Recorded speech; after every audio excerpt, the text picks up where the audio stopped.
आपने आसमान सर पे उठा लिया था। अब बताइए कौन जिम्मेदार है? नीतीश कुमार का नाम नीतीश कुमार है, इसलिए उनको कोई कुछ नहीं कहेगा। तेजस्वी यादव का नाम तेजस्वी यादव है, उसको कोई उंगली नहीं उठाएगा। नरेंद्र मोदी, क्योंकि नरेंद्र मोदी उनका नाम है, कोई उनके बारे में बुरा भी नहीं सोचेगा।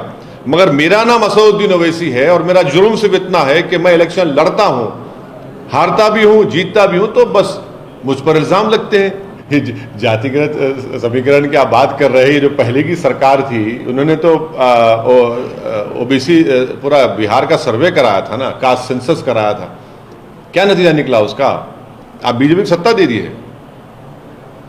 एक्चुअल मानों में बिहार में अब बीजेपी और आरएसएस की सरकार रहेगी। इसका जिम्मेदार तेजस्वी यादव है, इसका जिम्मेदार नीतीश कुमार है। बीजेपी तो खैर उनके पास तो कोई चीज ही नहीं, उनको बस सत्ता से मतलब है। अब सरकार होगी बिहार में तो बीजेपी और आरएसएस की सरकार होगी, उसके जिम्मेदार ये दोनों पार्टीज हैं। जो सेकुलरिज्म के बड़े बड़े दावे करते थे, जो अपने आप को सेकुलरिज्म का चौधरी कहते थे, जो बिहार की और भारत के मुसलमानों को ये कह रहे थे कि हम हैं सेकुलरिज्म को जिंदा रखेंगे, बताओ आप क्या जिम्मेदारी ली आपने? अब लोकसभा के चुनाव में क्या होगा बताइए? जो कह रहे थे कि हम 40 सीट जीत जाएंगे, अब बताइए क्या होने वाला है? ये सब तो धोखा दे रहे हैं, इल्जाम हम पे लगाते हैं। अब कौन बी टीम है बताओ? जो बुला बुला कर समझाते थे कि ओवैसी बी टीम है, बताओ कौन बी टीम है? कौन जिम्मेदार है बीजेपी को सत्ता देने के लिए? हम 19 सीट लड़े जिसमें से 5 जीते, तो आपने आसमान सर पे उठा लिया। आपने आसमान सर पे उठा लिया था। अब बताइए कौन जिम्मेदार है? नीतीश कुमार का नाम नीतीश कुमार है, इसलिए उनको कोई कुछ नहीं कहेगा। तेजस्वी यादव का नाम तेजस्वी यादव है, उसको कोई उंगली नहीं उठाएगा। नरेंद्र मोदी, क्योंकि नरेंद्र मोदी उनका नाम है, कोई उनके बारे में बुरा भी नहीं सोचेगा। मगर मेरा नाम असदुद्दीन ओवैसी है और मेरा जुर्म सिर्फ इतना है कि मैं इलेक्शन लड़ता हूं, हारता भी हूं, जीतता भी हूं, तो बस मुझ पर इल्जाम लगते हैं। अब ये लोग जो आपका वोट हासिल करके आपका वोट लेकर मोदी के झोली में डालकर बैठ रहे हैं, तो फिर इनको क्या कहेंगे आप? क्या नाम देंगे इनको आप? ये बिहार जनता को मुझे यकीन है को तय करेगी इसका। सर, आप पूछ रहे हैं कि क्या होगा लोकसभा चुनाव में तमाम सियासी पार्टियों से। आप बताइए आप क्या करेंगे लोकसभा चुनाव में? अरे हम कितने सीटों पे लड़ेंगे? देखिए, हम पहले से ही, जब से हमारी पार्टी बनी, हम उस वक्त से लेकर अब तक और इंशाअल्लाह सुबह क़यामत तक फ़िरक़ा परस्ती, फैसिज़म, हिंदुत्व की आइडियोलॉजी के खिलाफ हम लड़ते थे, है और रहेंगे इंशाअल्लाह। कितनी सीटों पे लड़ेंगे? अभी तो जितनी सीटों पे विधानसभा में लड़े थे, लोकसभा में कितनी सीटों पे लड़े? तो रुक जाइए, अभी तो खेल शुरू हुआ है, हम भी खेल देखेंगे, उसके बाद फैसला करेंगे।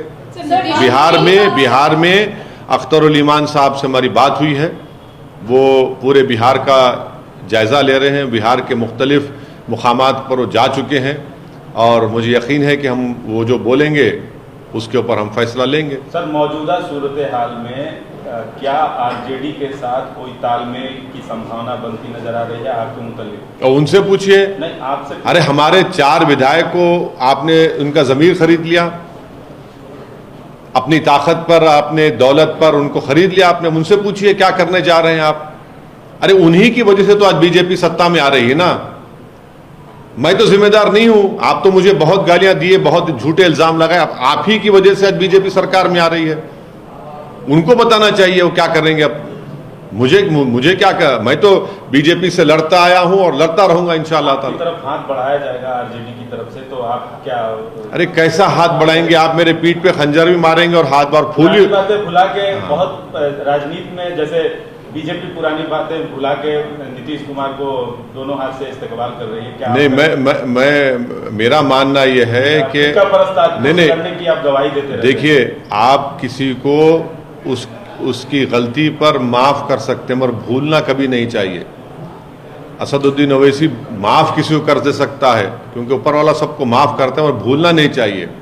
क्योंकि अगर आप अपने पीठ पर जो आपको किसी को कोई खंजर मारता है, अगर आप भूल जाएंगे तो फिर दोबारा फिर से आपको मार पड़ेगी, नुकसान उठाना पड़ेगा। अब मुझे नहीं मालूम कि फ्यूचर में क्या होने वाला है, मगर ये जुमला पुराना हो चुका है कि दरवाजे खुले हैं। अरे कौन सा दरवाजा यार? अब हमारे घर का दरवाजा ही बाकी कहाँ रखा है? ये तो घर को ही उठाकर लेके जाना चाहते हैं। हमारे घर के दौर दीवार को तो आपने तोड़ दिया है। बुलडोजर से आपने घर को तोड़ दिया है, तो दरवाजा कहां रहा मेरा? अगर बुलडोजर इस्तेमाल नहीं किया तो आपने एनकाउंटर कर दिया, और एनकाउंटर नहीं किया तो आपने फसाद करवा दिया। घर के दरवाजे तो बड़े लोगों के लिए खुलते हैं ना, जिनका नाम नीतीश कुमार है, जिनका नाम तेजस्वी यादव है। हमारे दरवाजे हमारे लिए कहां खुलते हैं? हमको दरवाजे खोलना पड़ता है, जाकर छीन कर, घर में घुसकर दरवाजे खोलना पड़ता है हमको। वो काम कर रहे हैं, करते रहेंगे। नीतीश कुमार ने worrying trend that is happening. First Mamata Banerjee, now Nitish Kumar. In the name of secularism, do you think this is a worrying trend that is changing the alliance? You see, I cannot answer for all these eminent leaders which you have just mentioned. It is for them to answer. And please, look at this paradox that I contest few seats, and an earthquake happens, and every Tom, Dick, and Harry who has a tongue in his mouth will start cursing me. But they can do anything they want because their name is not Asaduddin Owaisi. This is what I am fighting against. Why is it that when you do something, it is the truth? When I try to do something to attain political empowerment, I am called by various names. Sir, Nitish Kumar ने कहा है कि पिछले कुछ 1.5 साल में India alliance ठीक से काम नहीं कर रहा था, एंड इसीलिए उन्होंने डिसाइड किया कि ऐसे मतलब अलग होने के लिए। और साथ ही साथ अब जो केसी त्यागी है वो कह रहे हैं कि मल्लिकार्जुन खड़गे को पीएम का फेस बनाएंगे और कांग्रेस मतलब साथ में काम करेंगे बोल रहे हैं। 2024 की अभी जंग शुरू नहीं हुई और ये लोग जो है जंग की कामयाबी का ऐलान भी कर दिए है। अब कौन बोलेगा इन लोगों को? कौन सी दुनिया में रहते हैं लोग? मैं क्या कह सकता हूं? मगर जितने नीतीश कुमार के स्टेटमेंट है वो झूठ पर मुबन्नी है, वो झूठ बोलते हैं। वो सिर्फ अपनी आप को जिंदगी भर मुख्यमंत्री रखना चाहते हैं। उन्होंने बिहार की जनता को कई मर्तबा धोखा दिया, अब तो बहुत बड़ा धोखा दे दिया उन्होंने। किस मुंह से जाकर वो बिहार की जनता से वोट मांगेंगे मोदी के नाम पर? देखेंगे हम भी। आपने तो 1.5 साल से काम कर नहीं दे रहे थे, आप ही तो काम नहीं कर रहे हैं। आपने किस तरह की भाषा का इस्तेमाल किया विधानसभा में? आप कौन सा वहां पर गवर्नेंस हो रहा था? सीमांचल में बर्बादी है, लाखों एकड़ जमीन कट जाती सीमांचल की। अलीगढ़ मुस्लिम यूनिवर्सिटी का मसला हल नहीं होता सीमांचल का। महानंदा का काम खत्म नहीं होता। तो कौन सा काम हो रहा था 1.5 साल में? आपकी तो इतनी बड़ी मेजॉरिटी थी आपके पास, उसमें तेजस्वी यादव, नीतीश कुमार, उसमें कांग्रेस, उसमें सीपीएम, सीपीआई, सीपीआईएमएल, पूरे मिलकर आपने तो रेनबो कोलिशन बनाया था। क्या हुआ फिर उसका? उसके बावजूद भी आप कुछ नहीं कर सके। कौन रोका आपको? सर, महाराष्ट्र की सियासत में आप भी काफ़ी रुचि रखते हैं, वहाँ जाके चुनाव न लड़ते हैं। पिछले दिनों मराठा आंदोलन का जो चला और जो पूरी प्रक्रिया हुई, जो पूरा एपिसोड चला, उस पर आपका क्या है?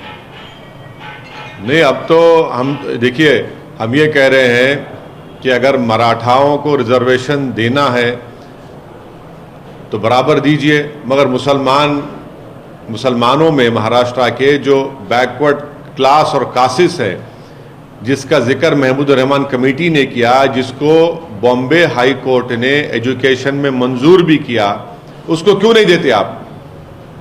अरे भाई, जो कमजोर है उसको दीजिए ना। कितने मुस्लिम एमएलए हैं बताइए? कितने मुसलमानों के गवर्नमेंट में जॉब्स है बताइए? कितने मुसलमान आईएएस आईपीएस ऑफिसर है महाराष्ट्र में बताइए? कितने मुसलमानों के पास कितनी जमीन है 2 एकड़ ज्यादा बताइए? कितने मुसलमान किराए के घर में रहते? कितने मुसलमान सेमी घर उसमें रहते, हाउसेज में रहते?